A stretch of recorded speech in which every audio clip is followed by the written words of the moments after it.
I've spoken to a lot of your colleagues at the top of the biggest oil companies on the planet over the last few years and have bemoaned the fact they're not in the big tent of COP as well. You're in the big tent now. You've got a lot to prove, yeah?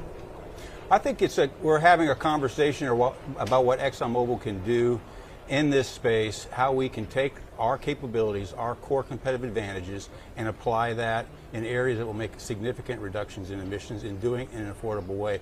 We're demonstrating that today with what's happened in the U.S. with the IRA.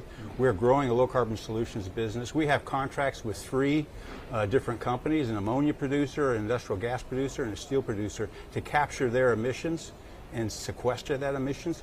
That's 5 million tons per annum of emissions we'll reduce. Just to give you a sense for the size of that, that's the equivalent of replacing 2 million cars with EVs.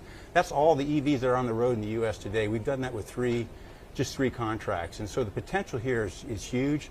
The skills that we bring, the capabilities we bring, I think are very relevant to this space. You talked about the transition of fuels industry changing, or the move to net zero changing as well. Have you and Exxon changed? I'm really interested if you've changed your view about things, because you are now going to be part of the oil and gas methane partnership. You are potentially going to be part of what we think will be a big announcement here about methane as well. Have you changed your mind about the process? I think, what our company has done successfully for the last 140 years is evolve to meet the needs of society. And our company's been doing that since the beginning. We continue to do that. Frankly, the work that we are executing today in our low-carbon solutions business started back in 2018. We launched work to look at how we reduce the cost of carbon capture.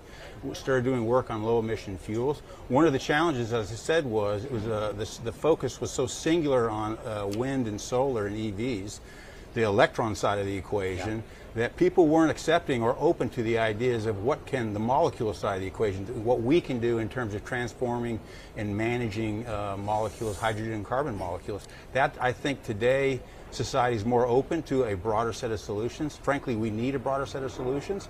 And so people are more open to having that conversation with us. And the IRA in the U.S. is a piece of legislation that basically demonstrates the importance of that broader solution set. And there's some big penalties for open venting, flaring, what have you as well. Has the technology enabled you to become more involved in the whole process of limiting methane? Is that what's changed? The drone technology, the sensors, the satellite technology? All that's an evolving landscape. We've been from a methane standpoint, if you go back in time, starting in 2017, 18, 19, 20, we've been driving our methane emissions down significantly. In fact, if you look at where we finished 2022 versus 2016, we've cut our methane emissions in half.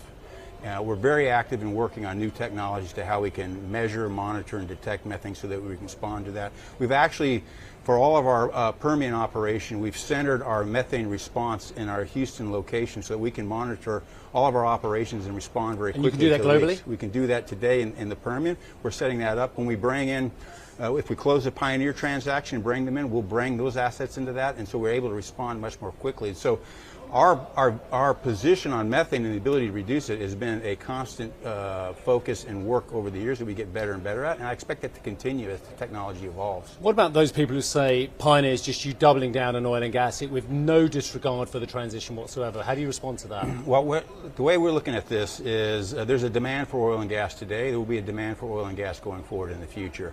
What exactly that level is, we all have our different views on, but as long as there's demand out there, I think what society wants are the most responsible operators meeting that demand, and what we're committing to do is be the most responsible operator. With the Pioneer acquisition, what we're doing is bringing in their industry-leading acreage, combining that with our industry-leading technology, so we'll be able to produce oil at a lower cost, with a lower footprint, more environmentally friendly. We're going to bring forward their 2050 net zero ambition and turn it into a 2035 net zero plan.